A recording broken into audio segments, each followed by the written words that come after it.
We're at 5:30. Are we at 5:30? We are now, all right. Yeah, right now. So 5:29 here. You know what you got? We're good. I was looking up there. Okay. I would move that we go into closed session. Oh, Wait, that's not yet. Oh, we're doing it afterwards?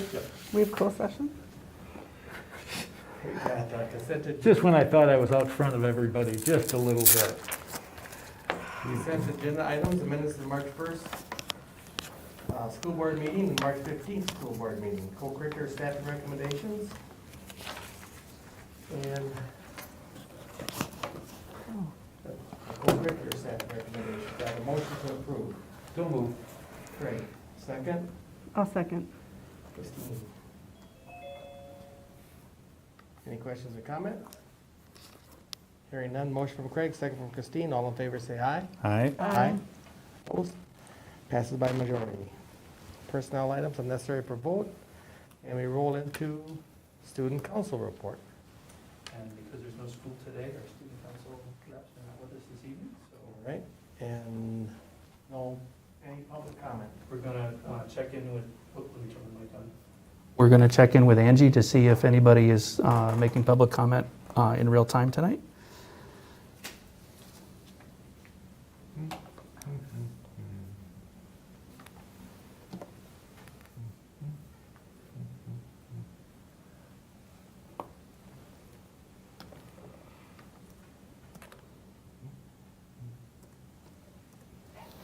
We're not able to hear. Let me check in the control room. Okay.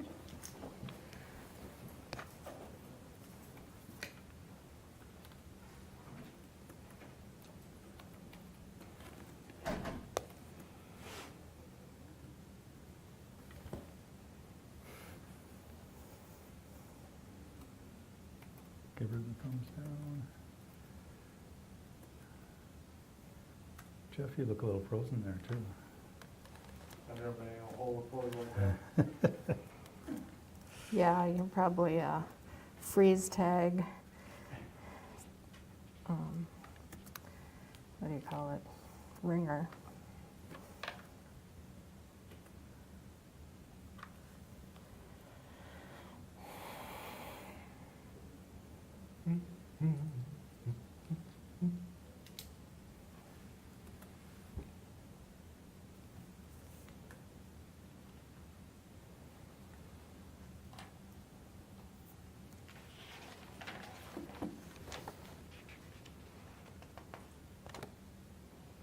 Everybody get out and vote today?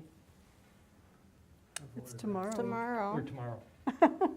I'm just not gonna say anything. I just look way out ahead of everything. Yeah. You You got your Christmas shop? Yeah, I was just gonna say. Man, oh, Cards in the man. I mail? did vote last week absentee, so Yeah, I did vote. I did too. Yeah, Yeah. but it's tomorrow, right? Kate is nervous.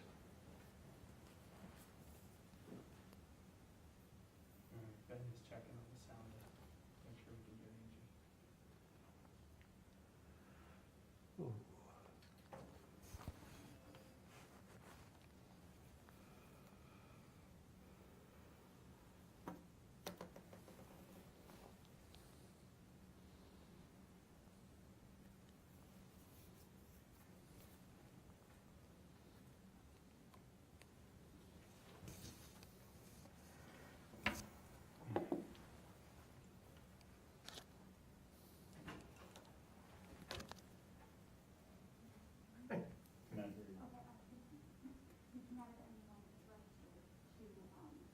No one? All right, thank you. Okay. Thanks, Angie. No public comment. All right, thank you. But it was similar, wasn't Does it? that have to do with Just the go in old there and school ask for the way? door next door. Yeah, no. No one's here. Everybody lets out a deep breath. All right, district administrator, your report. Okay, thank you.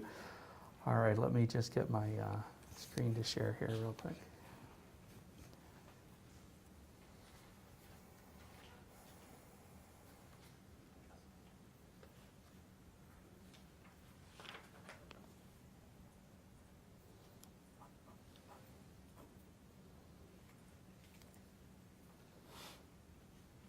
All right, so we've got a few topics that we'll talk about tonight. We'll do a quick update on our staff vaccine clinic that we had today.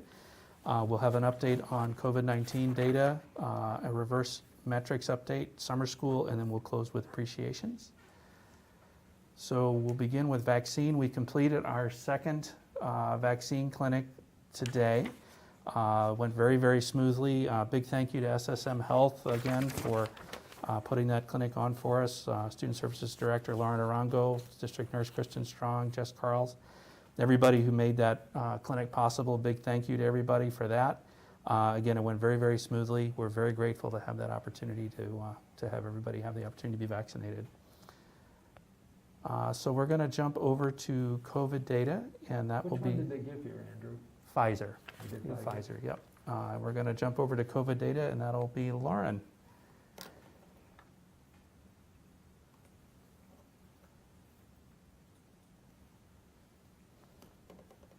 Okay, Lauren, we're ready when you are. There she is.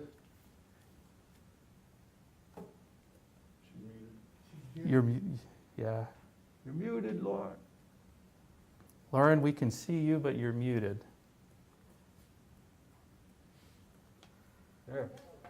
There we go. We got you.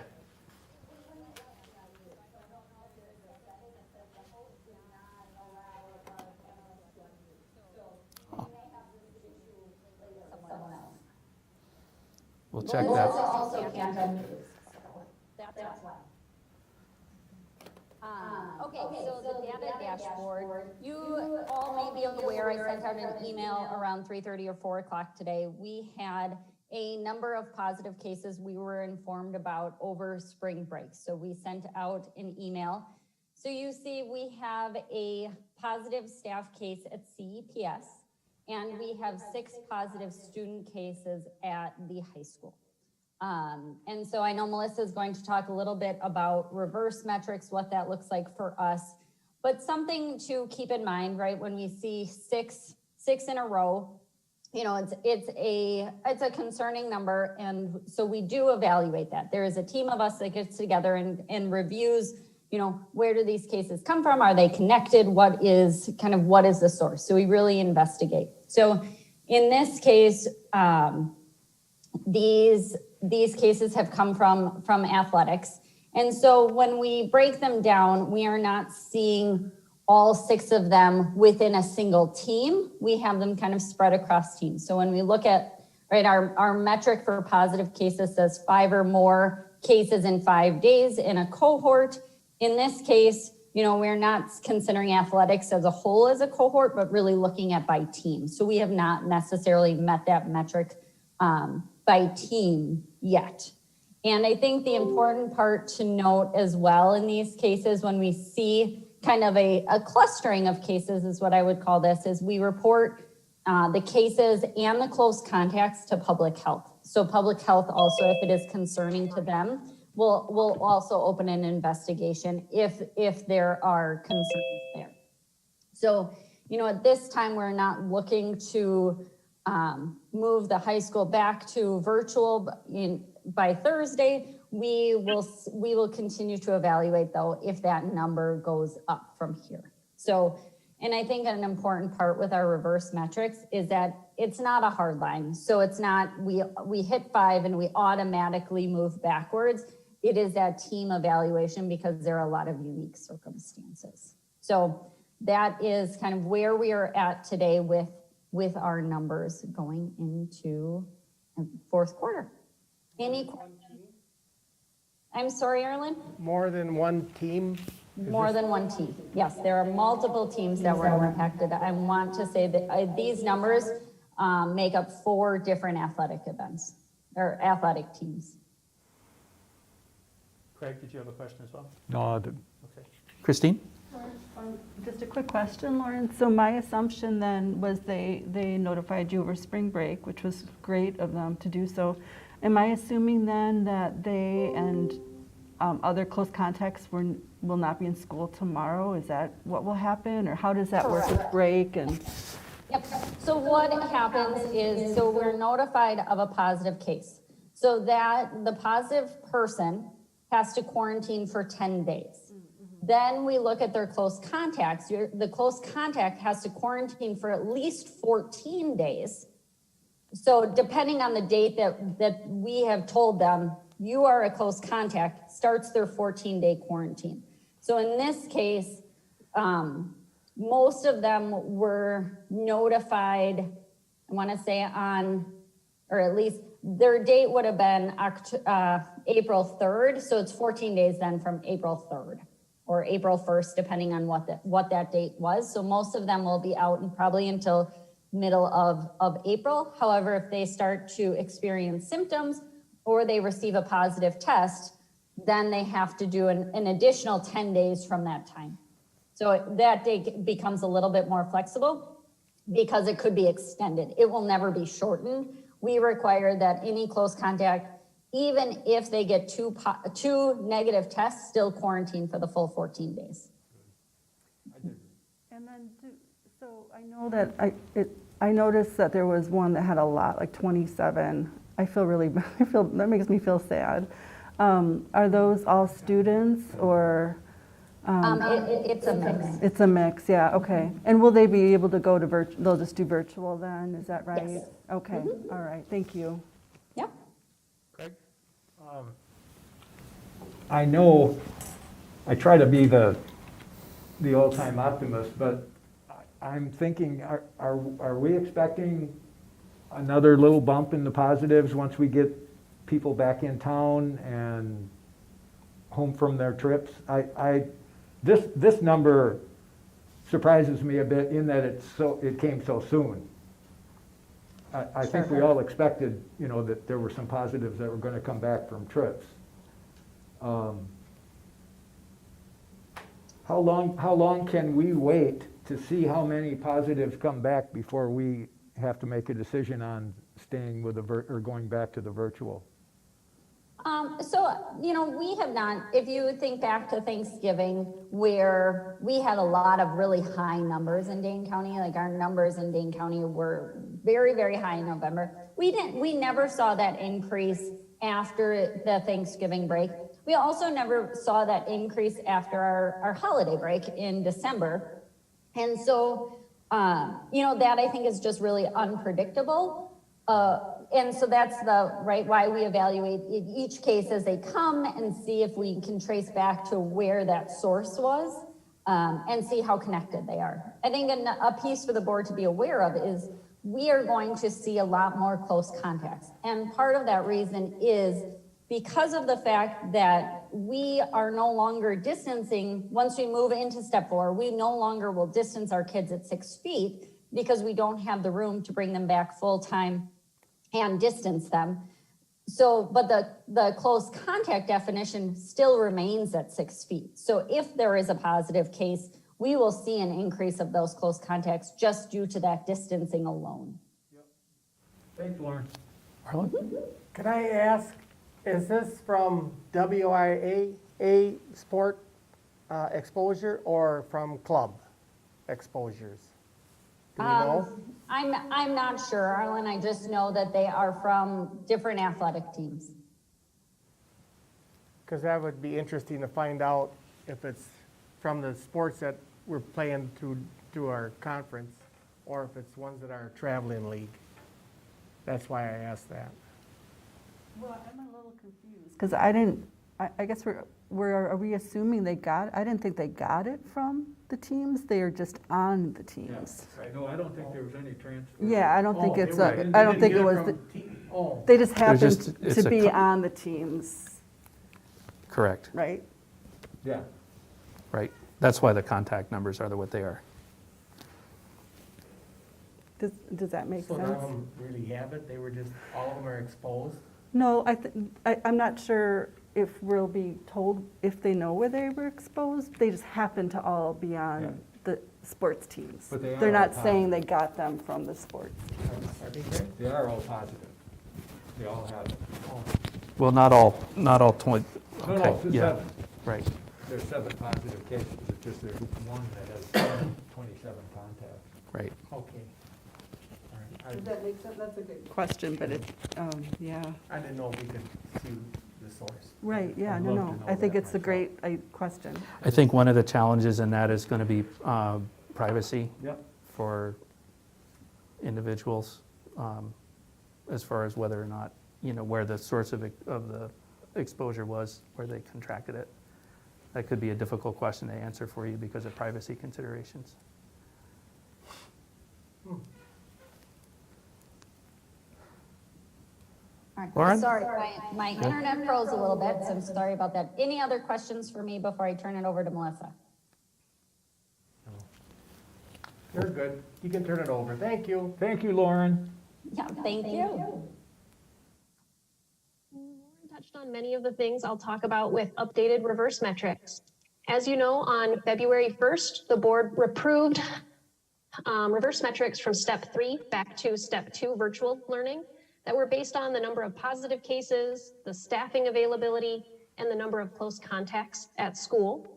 Today, we're presenting for your consideration reverse metrics from our step 4 back to virtual instruction, and a lot remains the same. Our metrics related to the number of positive cases and staffing availability are the same as they were before, but we do have a change in that third area. Like Lauren mentioned, we are anticipating more close contacts because of the way we're operating school and having more students in our classrooms. And so instead of just looking at the number of close contacts, we're going to look at transmission within school. And I'll explain a little bit more about how we're defining that and what we'll be looking for to make our decisions. So a quick refresher, the positive case criteria remains unchanged here. When there are 3 or more people within a grade level or 5 or more people within a school, we will do an investigation to review the source and what's happening. That works for early childhood through 8th grade. 9th through 12th grade, because the students are changing classrooms, we're instead of looking within a single grade level, we're just looking at the cohort of students, which is the whole school, since they're attending all of them 4 days a week. So anytime we get to 5 or more cases within the high school, then we will begin an investigation like we did with the cases that showed up over spring break. Now, if we look at that next slide, it's not just having 5 cases means that we will make a transition to virtual learning. We're going to look at, is there any relationship between the people who tested positive? When was the last date they were at school? When did they begin to show symptoms? And where were they infected, if that's something that we know? Currently, what we know about the cases that we have this week is they were not in our school buildings, in our classrooms at the time of that positive test. So we currently don't have any indication that our classroom settings are a risk. And so that's why with the information we have right now, we're not recommending a transition from our planned instruction Thursday, Friday, and next week back to virtual, but we'll continue gathering more information. And if that changes, we might change our recommendation. Continuing on, that staffing criteria also remains unchanged. That has to do with how many subs we have. And are we able to fill sub positions with qualified substitutes, either with something that is our most ideal situation, those full-time subs that we have hired at each building, or with our moderately acceptable situations, which have to do with maybe some internal coverage of positions or getting subs through TOC. At this point, we have never had to fill a position with an emergency, a tier 3 level sub, which might involve our administrators or someone who typically is providing a vital role in our school who is pulled into a classroom to sub just because we couldn't get anyone else. To this point, again, we have not had to do that once, and so that is good. We have never reached the criteria for moving to virtual instruction based on our staffing. This is the part that Lauren spoke to a little bit already. Public Health Madison-Dane County defines a close contact to be someone who's within 6 feet for 15 minutes or more over a 24-hour period. With step 4, we're anticipating more close contacts. If there is a student in a classroom who tests positive, previously we didn't really have any close contacts. The kids were more than 6 feet apart. Now they're gonna be within 6 feet. So you're going to see likely an increase in the number of close contacts. Being a close contact doesn't necessarily mean that that classroom environment is unsafe. It just means they were close to each other. We need to quarantine and monitor. What would mean something may be unsafe or we should maybe look at something a bit more would be if those close contacts turn into additional positive cases. So if we think of the specific example from the data that was reported this afternoon, that one case had 27 close contacts. If those 27 close contacts never test positive or develop symptoms themselves, the fact that they're close contacts is, inconvenient certainly for them and their family, but it's not unsafe. Now, if those 27 close contacts turn into 27 positive cases, that's a completely different story and something that we would respond to very differently. But that's where we're saying we're going to change that monitoring the number of close contacts. We're still going to monitor the number of close contacts, but that wouldn't necessarily be a reason to change from step 4 to virtual learning. What could be a reason to make that change is transmission at school. So on that next slide, it identifies how we're going to monitor that. Whenever we have a positive case of COVID-19 within our school, we're going to monitor all of the individuals who share space with that positive individual and determine if any additional positive cases become confirmed. Those shared spaces includes classrooms, buses, lunchrooms, recess, any specialized groups for special instruction or athletics. If a second case is confirmed, so one of those 27 close contacts now turns into a positive case, we're going to review that and we're going to see what is it about our protocols? Is there something that we need to pay more attention to and make a change in programming as a result of what we're seeing with transmission within our school facilities? We have been doing that all along. We're just really formalizing that in these reverse metrics that we're asking you to adopt this evening. One last slide before I pause for question. Our metrics are not firm lines. Lauren mentioned that as well. They are guidelines, just like they were with the metrics you approved on February 1st. They're guidelines that we look at, and each situation is very unique, and we'll explore the details of each situation separately. The ultimate decision to move a grade or a school to virtual learning will reside with our district administrator. Are there any questions about those reverse metrics? Great. Yeah, it's not so much a question, just a comment. I don't know if you had heard this or were aware of it, but I believe Johnson Creek and Cambridge both are switching back to all virtual. I don't know if that just happened today or if it happened, over break or what exactly the circumstance was, but I am quite sure that those two districts are going back to all virtual based on positive tests. Yeah, I was not aware of that, and we have been very fortunate to maintain going forward. I think Aaron Tarnitzer mentioned at the last board meeting, when we did our planning last summer, we designed our system really anticipating that we'd be moving between these steps back and forth throughout the school year. And we have been fortunately very steady with our models throughout the year, but we're ready to respond if the data is indicating that we should change our thinking about how we're conducting instruction. Okay, and the final determination lies with Andrew? Correct. Okay. And then I consult with Kristen and Lauren and Melissa and the team. Yep. Oh, yeah. Has anyone spoken with Dr. Merwin recently? Not since right before break. Does this information I'm sorry, Christine. That's okay. This information that we're getting tonight, does that go to Dr. Merwin as well? Does he Lauren, get I believe we sent this to Dr. Merwin before break. Is that correct? Yes, we ran it by Kristen and Dr. Merwin before break. Beautiful. Thank you. Thanks, Melissa. Can you just give me the Cliff Notes version? So it's not the close contacts you're going to be looking at, but rather positive cases? Is that kind of the gist of what you're asking us to look at? Yes. So previously, so if we think again about, I hate to keep bringing up that one, individual where there were multiple close contacts, but in the metrics you approved on February 1st, we were basically lumping in close contacts with positive cases to get to that 5 total. Because we thought, our current thinking at the time, at the beginning of February, is if we're having a lot of close contacts, we need to dig into that more. Because at the time we were stuck with that, or we were using that 6-foot spacing. And so close contacts were very unusual at the time. With where we're at now in public health guidance, being within 6 foot of someone else is much more common because it's allowed within the public health order. So when we have a positive case, it's not unusual or not, out of the, I guess, same words, out of the ordinary that we would have close contacts associated with a positive case. What would be out of the ordinary if those close contacts turn into additional positive cases? So the fact that they are being transmitted within school. And so where that would be a concern, or kind of it's the long cliff notes, but where that transmission would be really critical is, let's say we still don't have 5 total cases, but we have 3 cases where we have notified that the source is within our school.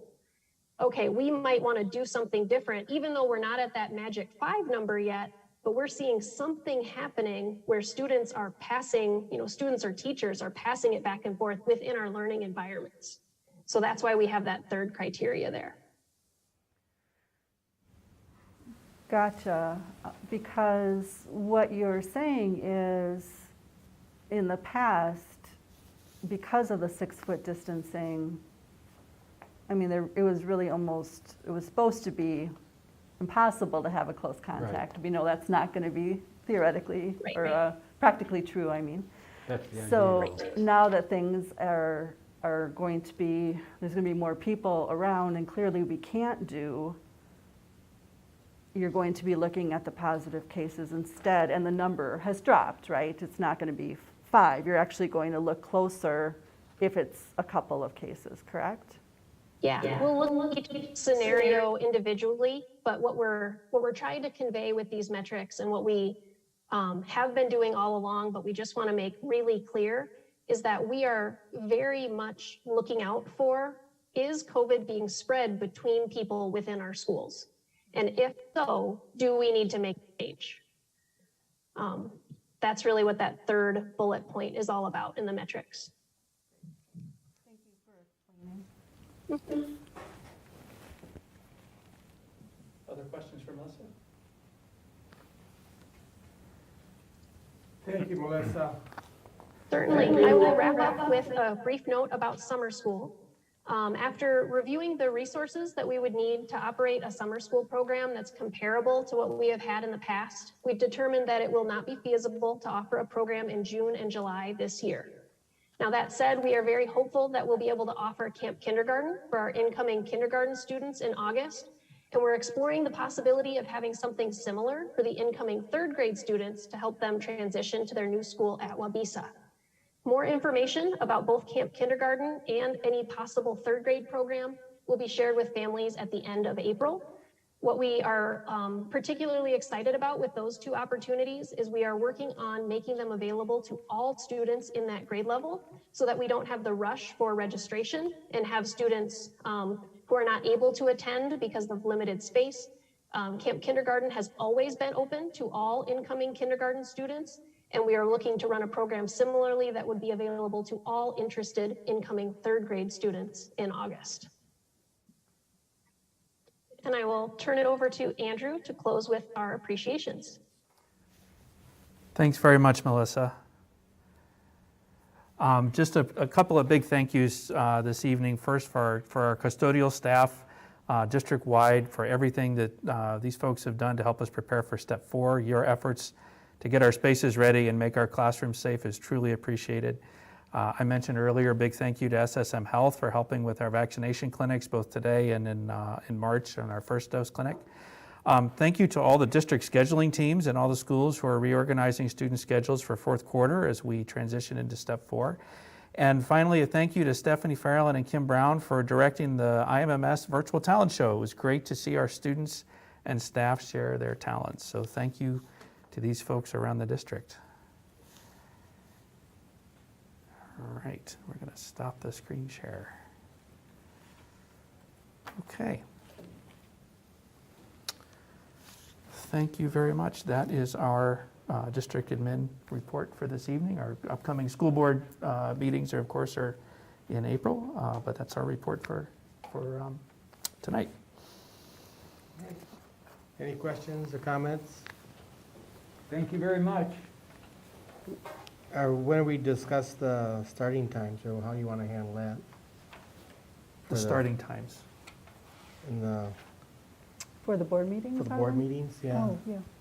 Oh, well, do we want to keep, we can talk about it right now. We've got the date set. Do we want to keep the 5:30 time? Do we need to shift? What do you folks feel? I say in May, you start at 10 p.m. and you can't end before 1 a.m. Yeah. I'll just, Just as a parting gift. no, And no bathroom breaks, right? That's right. Will not affect me. But one thing I wish the board to consider is just the effect it has on administrative staff who attend our meetings and teachers and others who are presenting. Sometimes the meetings can go kind of late into the evening, and an earlier start might be more beneficial to them. Is it hard for you, Arlen? If it is, it'll be fine. I'll get through it. We'll have to work with it. Well, we should also consider the 2 new board members coming on. Yeah. So we only have one. Next time they'll be with the oath, right? Correct. And then the first one in Meeting in May will May. be the the organization meeting. So maybe we should also check with them to see what the 2 of them. We can. I'll make a note. We'll check on the 3rd. Couple of newbies.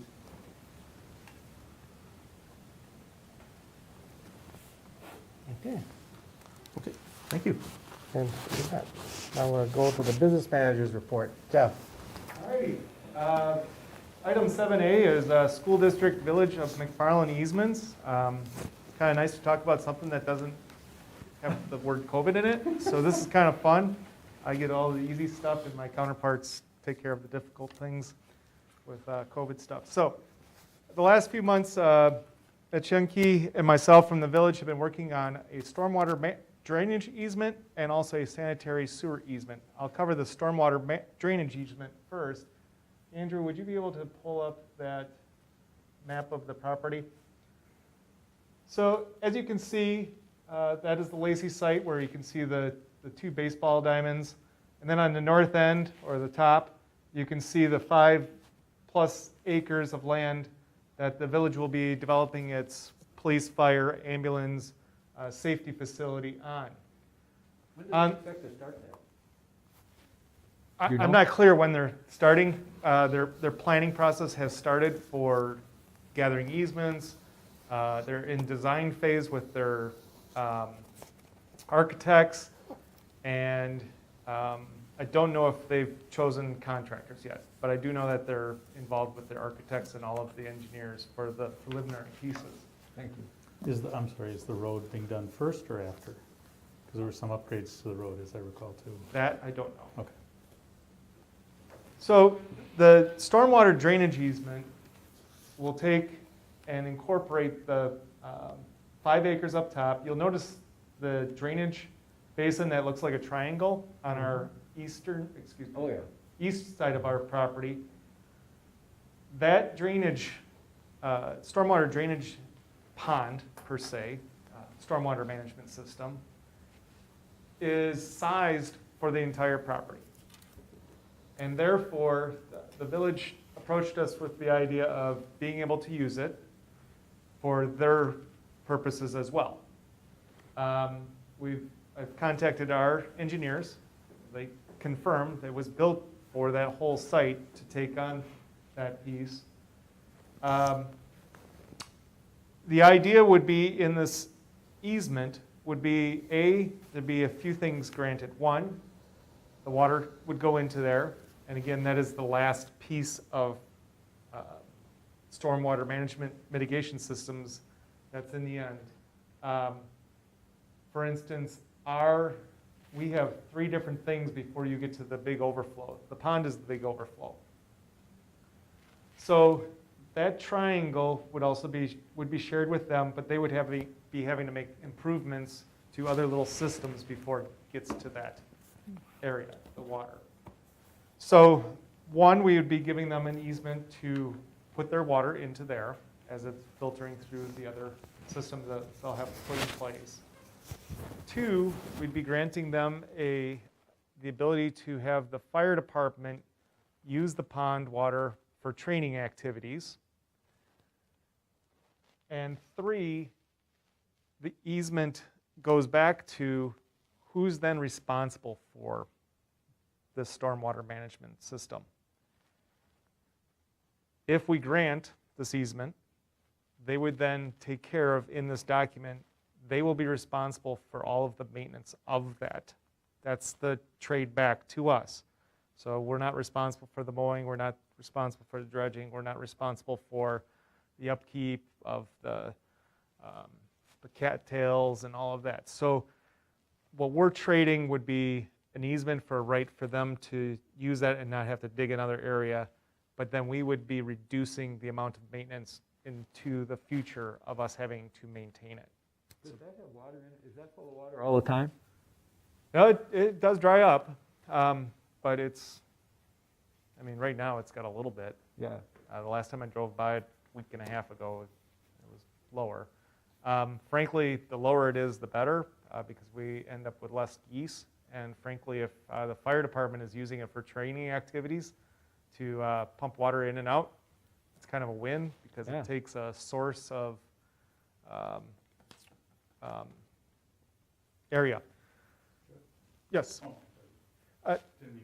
Nope, I can hold my thought for, Oh, you had mentioned that the dredging they would take care of, but the easement itself actually provides that the larger expenditures such as that would be shared proportionally. Yes. So the school district would actually pay more of that. Is that what we intended? Nope. Or? We're going with I No. forgot to mention this down here at the bottom of number 3. The village agreed with me of using impervious surface of each parcel, Okay, because our impervious surface really is only the parking lot. Okay.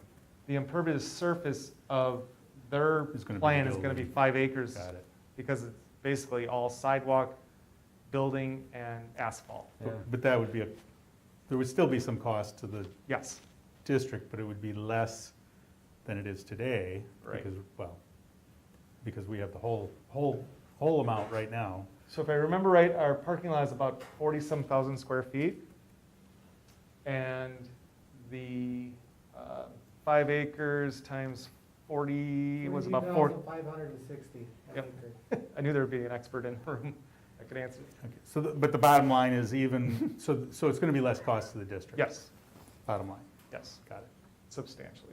So the big picture of this is we are also making sure that as we jointly develop this property, this helps us keep in mind this kind of agreement for when we do look at having to build on the 10 acres of land that is going to be, well into the future off of their, the parcel that they purchased for, was it 20? It was originally 30-some acres, and then we grabbed 10 of those. The stormwater management component of that is outside of that 10 acres and on their park area. So we do have kind of a mutual in the future that we're kind of designing this agreement off of. This helps us into the future as well. Do we have anything written with regard to that for that other part of parcel? Yep. Since I won't be here Where's that located? I won't. 30 years from now. we won't. I just want to make Yes. sure that Brandt's we have farm. something. Yes. Brandt's farm. The language that was put in there is that the stormwater management system would be on the park, the village's property. And again, I think, certainly as time goes on, there'll be more discussions about that site once they have a master plan, and you could get a shift of where things go. And I know that there's other people around that property that are looking at selling as well. So the village is certainly keeping an eye on that, so. Can I ask a question, Jeff? You bet. If it's I understand the parking lot.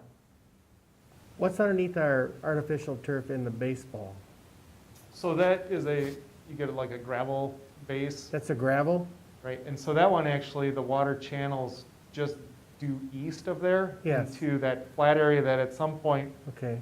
will be use more for some light athletics, stuff like that.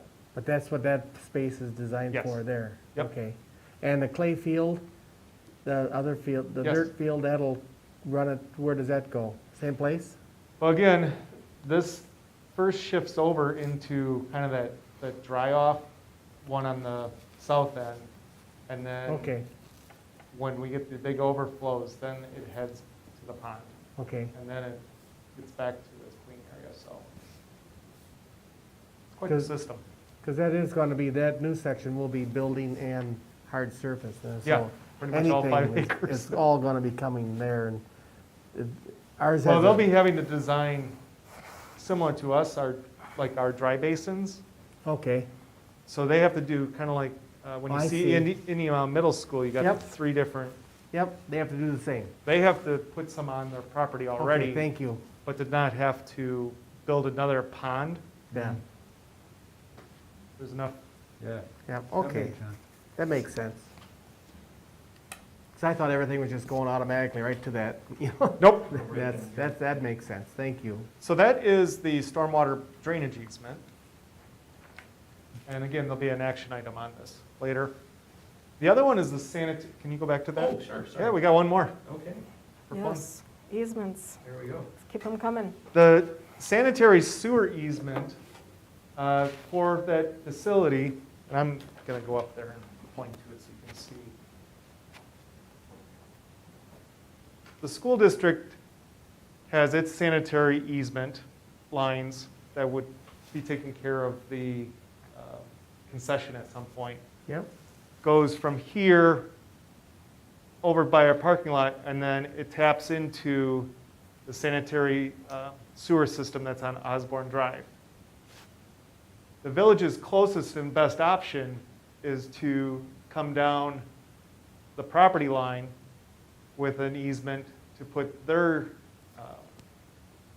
sanitary sewer line in, and then cut into Osborne. So we looked first at values of pricing on that.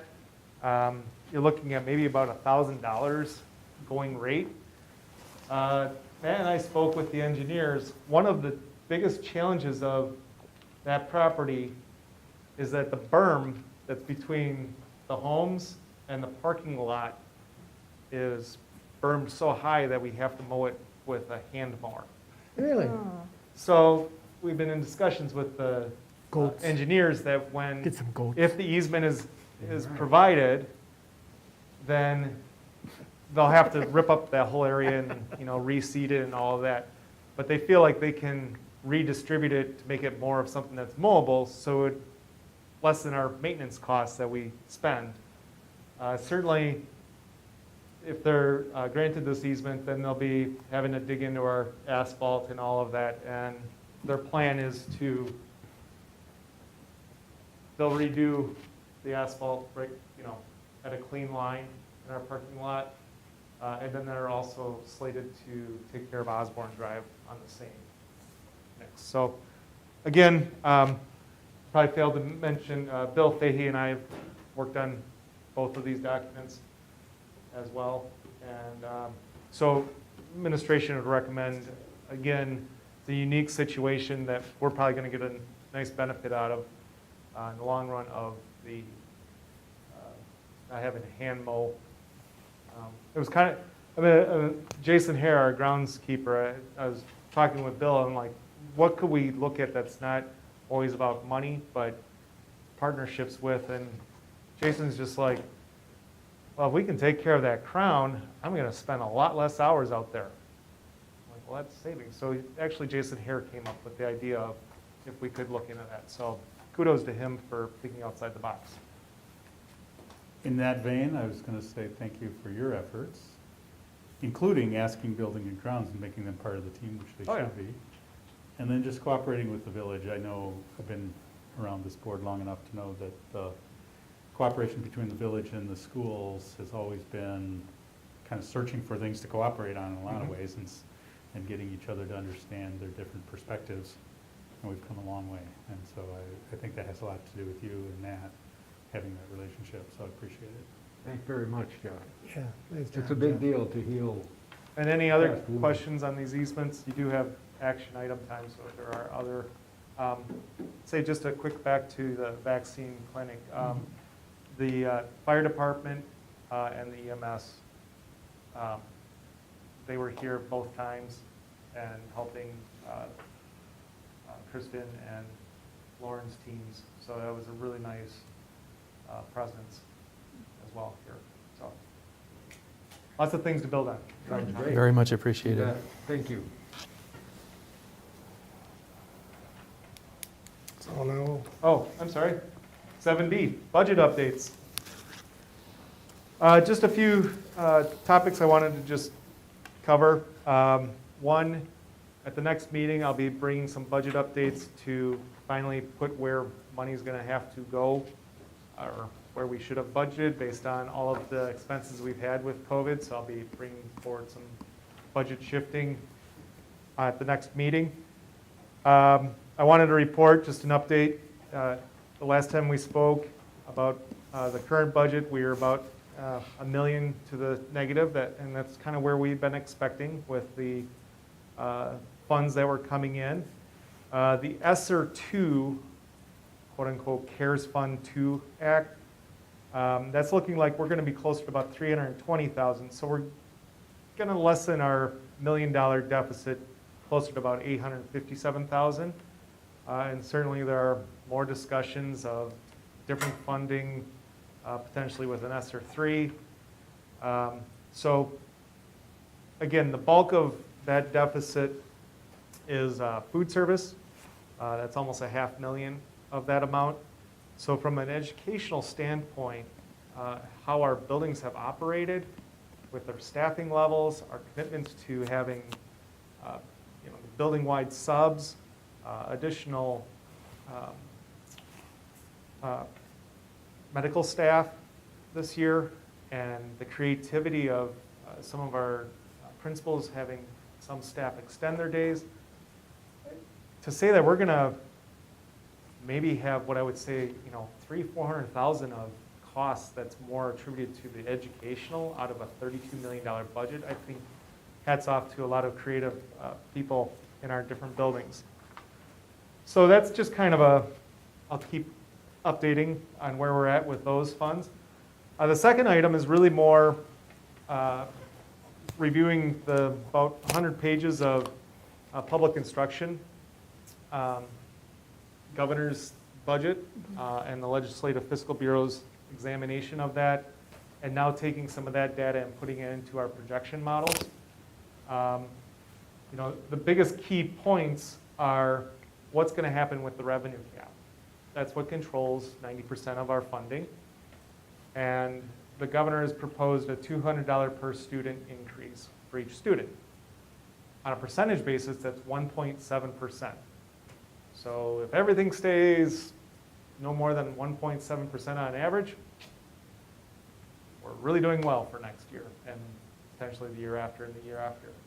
But as you know, there's expenses with salaries, benefits that typically outpace. And as we go through this spring and start developing some of the proposals for salaries and benefits for support staff, teachers, administration, we'll be monitoring how that all migrates together.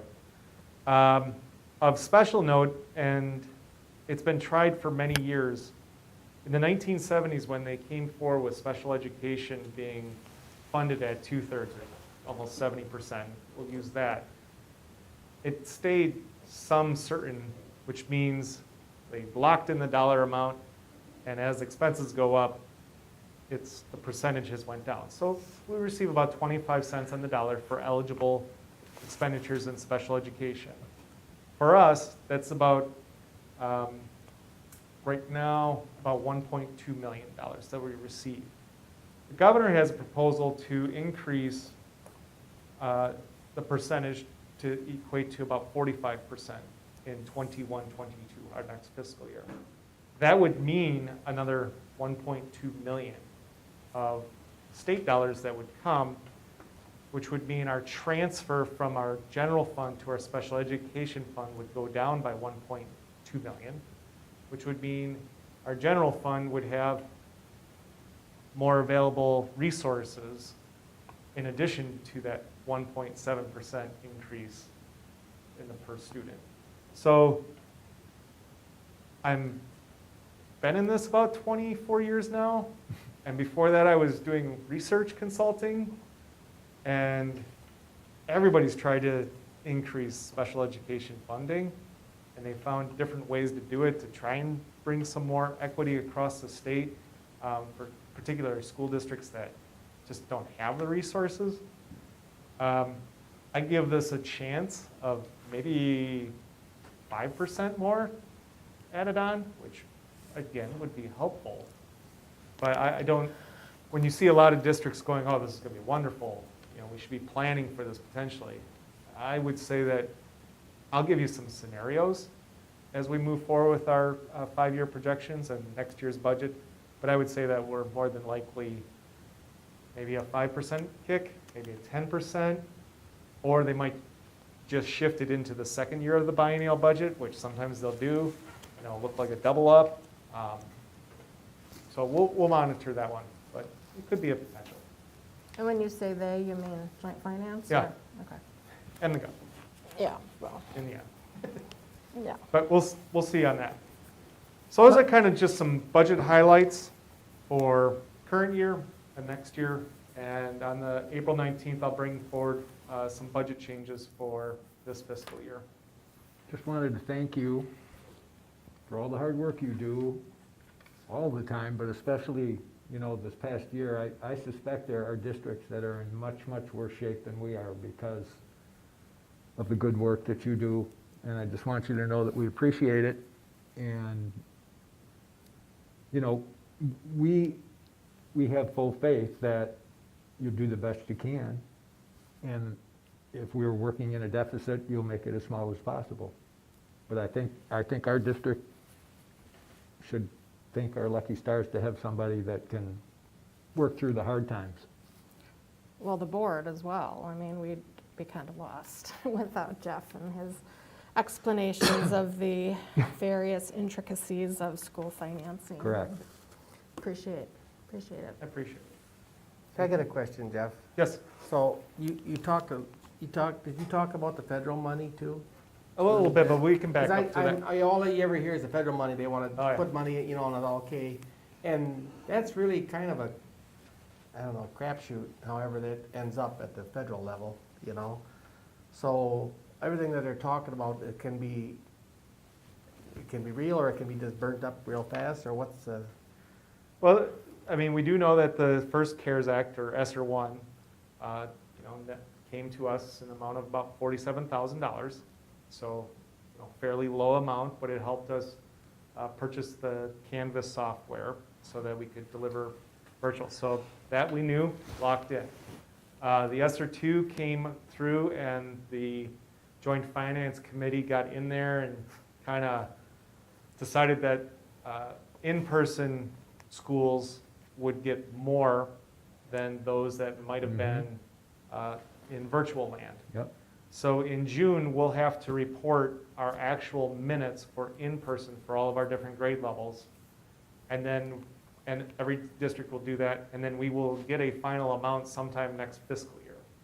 I'm projecting that based on the Title I allocation portion of the formula and the in-person minute piece will be closer to about the 300, excuse me, try not to remember everything, about $320,000. Then there's that other, so that'll help offset our deficit for this year. And what I reported is that I was guesstimating about 175,000. Now it's closer to about 310.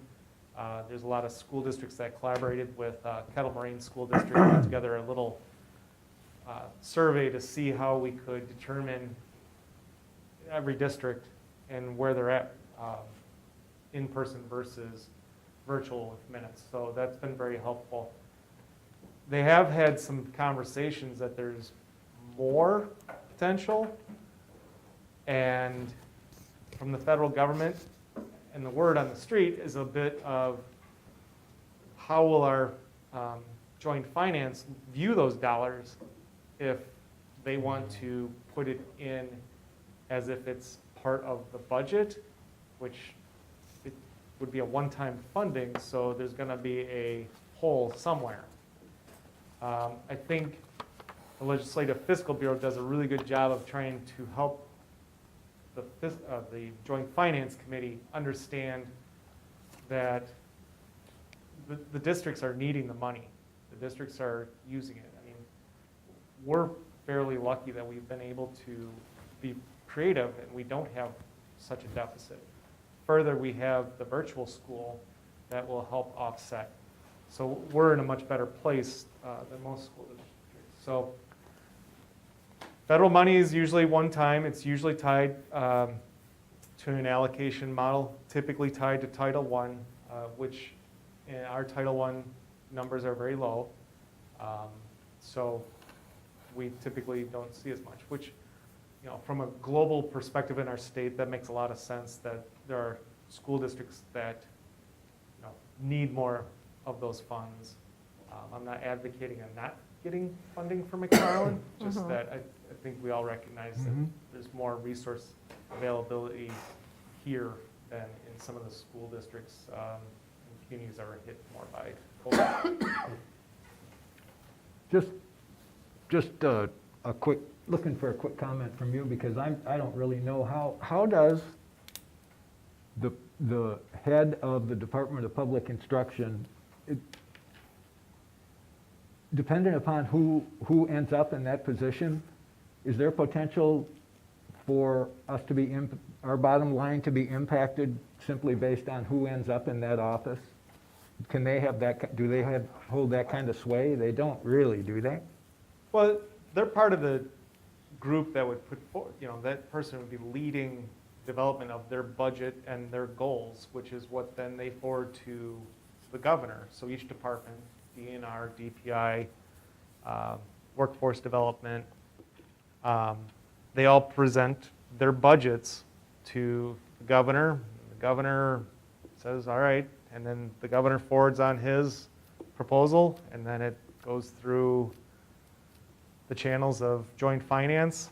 And sometimes this is done in a couple months, and sometimes this is 3/4 of a year. So I don't think I can answer one way or the other. The good news is a good proposal that benefits lots of school districts is making its way through, and hopefully it can channel the right way. Good. Excellent. Thank you, Jeff. Thank you very much, Jeff.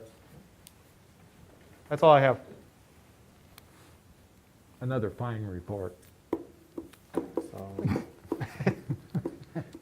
going to act I wish it could be the Saturday Night Live on the reverse. report. Okay. All right, next is action on updated reverse metrics. Administration recommends approval of the attached updated reverse metrics. These proposed metrics for moving from step 4 back to virtual learning are very similar to the metrics the board approved in February for moving from step 3 back to the virtual learning. Sections highlighted in yellow are a difference between what the board previously approved and what we are asking you to consider. Do I have a motion? So moved. Approve. Craig, second. I'll second. Thank you, Ann. Okay.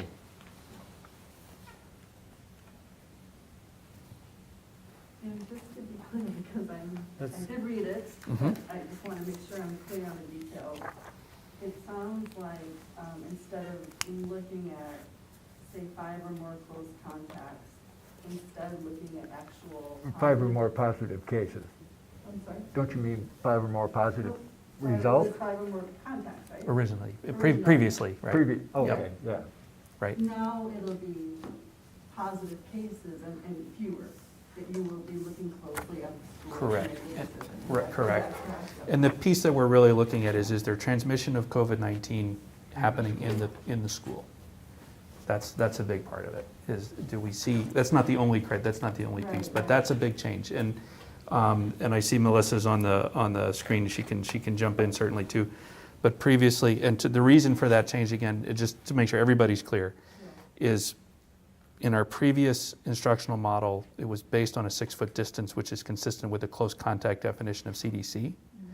And now that that distance among students is no longer 6 feet, that means just by the CDC close contact definition has not changed. But we are having people be closer than 6 feet in the schools now as we're moving forward. And so naturally there will be more close contacts just by definition and logistics. And so looking at positive cases is what we're moving to in terms of reverse metrics.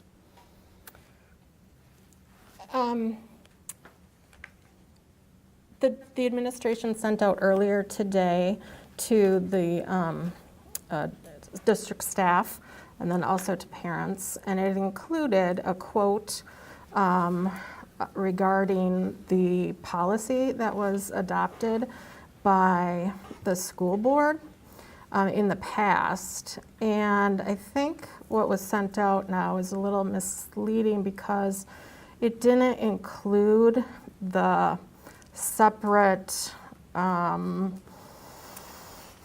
category that was applicable just to the high school. Is that,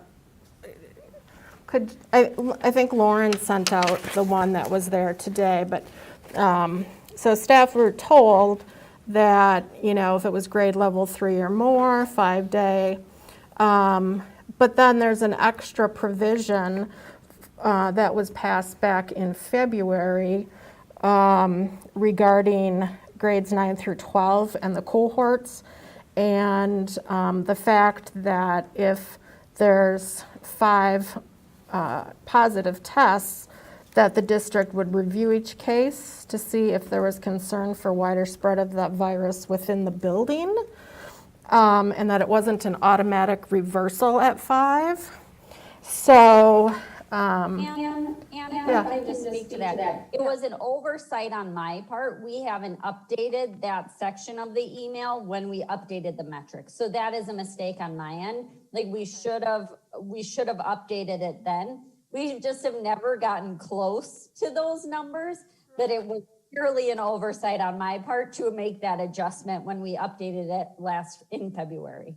okay, well, I just want to make sure that that's clear. That, you know, staff aren't under a mistaken impression that, you know, a certain number and then it's an automatic reversal to virtual. That in fact, there are other circumstances that factor into whether or not the high school would go back virtual. And it's not as it is here, you know, by grade level, of course, because everybody's all mixed together in the high school. So just want to make sure that's clear so that everybody's operating with the same information. Our plan is to send out an email with the updated metrics and to put a note in there about that email, just clarifying what it actually is. Okay, because it's not such a dramatic departure from what the board had passed in February to today, just so everybody's on the same page with that. And that note is included in the staff email, but not the family email, which is our typical template for that as well. So that clarification, we'll need to make sure that we're clear with staff, but it was not sent out to families with that outdated metric in it. So we won't necessarily, I mean, we will update the community about any action the board takes this evening, but it won't be a correction to the email. To the community, just the within district staff, right? Mm-hmm. Okay. Good catch on Ann's part. Yeah, thanks, Pam. No worries. We're working fast and quick with a lot Oh, of this yeah, stuff. no, I mean, easily done, you know, but I just, you know, want to make sure that we're all looking at the same Right. policy. Yep, it's a good catch, Ann. Thank you. Any more questions or comments?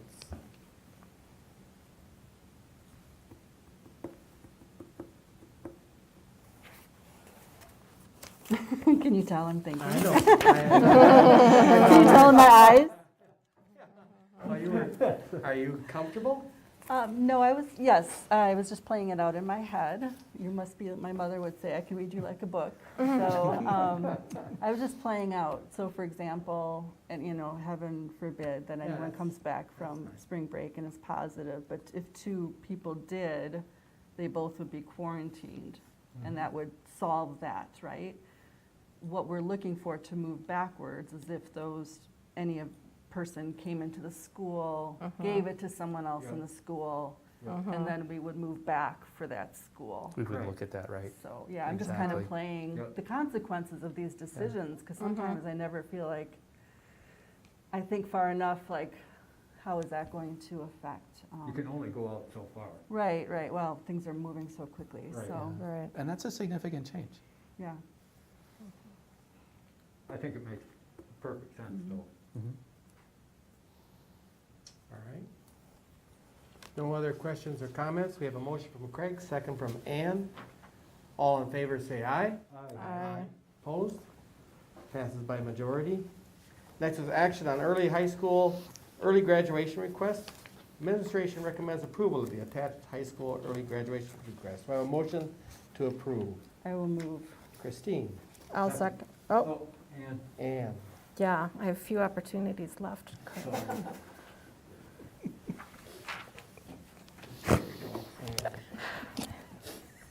Any questions or comments? She said gleefully. No, these all look great. Yep, they look good. All right, Understandable. so there's a motion from Christine, a second from Ann. All in favor say yes. Aye. Opposed? you threw me off. Passes. Yeah, that's that damn Norwegian in me. I'll throw you something. Excuse my language. I don't think too You many meant kids are the one watching. without the N. So let's move to Thank you. That's easements great. and water. Great damage control. All right. Next, administration recommends approval of the attached easement. Oh, that would be the action on this Stormwater drainage. stormwater drainage. I'm sorry. Yep. Okay. Next is action on McFarland School District Village of McFarland stormwater drainage easement. Do I have a motion to approve? I'll move to approve. Thank you, Ann. Do I have a second? I'll second. Thanks, Tom. You're gonna say what I'm gonna say. Yeah, Yeah. speaking of giving Ann another chance, both the docs have me as the clerk, but they're really Ann's the clerk right now, so you get to have more to do before you leave. Perfect. All right. So, any other questions or comments? Hearing none? Were you gonna say that too? That's exactly Okay. Read my mind. Sorry. Motion from Ann, second from Tom. All in favor, say aye. Aye. Opposed? Passes by majority. And with those changes, of course, with the changes of Ann. Yes. And I think Angie might have corrected that already. Oh, good, okay. And Mike pointed it out and correct, but if not, she might be listening to us right now. In our defense, I think the people who drafted it were for the village, they weren't our attorneys, so. Oh, yeah, no. They got, no, No I'm just saying they got worries. that in. Yeah. We'll make sure it's the correct clerk attributed on the document. Pardon? We'll make sure the correct person is attributed as clerk. Oh, yeah, no Yeah, worries. yep. Well, while we're on that, let's get the date right, Tom, too. It should be April Yep, 9th. and Angie had already Yeah, given no me a heads worries. up on that. There's the, no. All right. Next is action on School District of McFarland, Village of McFarland sanitary sewer easement. Administration recommends approval of the attached easement. Jeff's here to answer any questions. Do I have a motion to approve? So moved. Craig? I'll second. Christine? Questions or comments? Hearing none, motion from Craig, second from Christine. All in favor say aye. Aye. Opposed?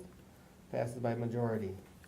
Next is action on Dane County New Teacher Project, Shared Service Agreement for the 2021-22 school year. DCMTP is the parent organization for McFarland's New Teacher Mentoring Program. We are charter members of the Dane County New Teacher Program and renew our agreement with them annually. Administration recommends approval of the attached services projected. Do I have a motion to approve? So moved. Craig. Second? I'll second. Ann. Any questions or comments? I'll assume it's nothing, no big major changes or Nope. anything. In fact, it's the same fee contract we structure as do last year. every- Yep. Yep, Exactly. yep, it looked good. Yep. Okay, thank you. So motion from Craig, second from Ann. All in favor say aye. Aye. Opposed? Passes by majority. Next is action on first reading of a lot of policies. I'm not going to go through them all. And I'm looking for a motion to approve. I'll move to approve. Thank you, Ann. Second? I'll second. Thank you, Tom. Questions or comments? Could I make one comment? Yes. I just would like to point out, there are a couple policies, they're towards the end of the list. 0141.1, student representation at board meetings. 2105.01, district resolution in support of diversity and equity. 2210, curriculum development. Those were unique. They were not part of the regular Neola update, but we took advantage of the opportunity to do the update to move language from our board resolution into policy, which was particularly with respect to curriculum development and student representation at board meetings was part of that resolution. So that language is now, once approved, that language will be present in our policies. And then the district resolution in support of diversity and equity calls out the language of the resolution itself and moves it into the policy book as well. Very good. Any questions or comments? Hearing none, motion from Ann, second from Tom. All in favor say aye. Aye. Opposed? Passes by majority. Next is action on recommended WEBA Distillation Career Academy Insight School of Wisconsin, and what else am I missing? Career Academy, WEVA, Destinations Career Academy. And There it is, I should just drop down, yeah. Career Academy and Insight, okay. Do I have a motion to approve? I'll move to approve. Thank you, Ann. Second. Thanks, Craig. Questions or comments? Hearing none, motion from Ann, second from Craig. All in favor say aye. Aye. Opposed? Passes by majority. And then we'll look for a motion to go into closed session. I thought we were going to take a brief recess. Oh, we can do recess and go into closed? You can do either one. We'll need to, once the board votes to go into closed session, we'll need to pause for a moment and turn all the microphones off, and they'll move the cameras out of the room. So we can do the. That as a recess. Move, go first into closed session and then, Yeah. Recess? well, enough to. clear Okay. to clear the Yeah. rooms, yeah. Okay, a motion to go into closed session. I'll move to go into Thank you, closed. Ann. Second. Craig? All right, roll call. Arlen, Yes. Craig, Yes. Christine, Yes. Tom, Yes. and I'm a yes as well. It's 6:44.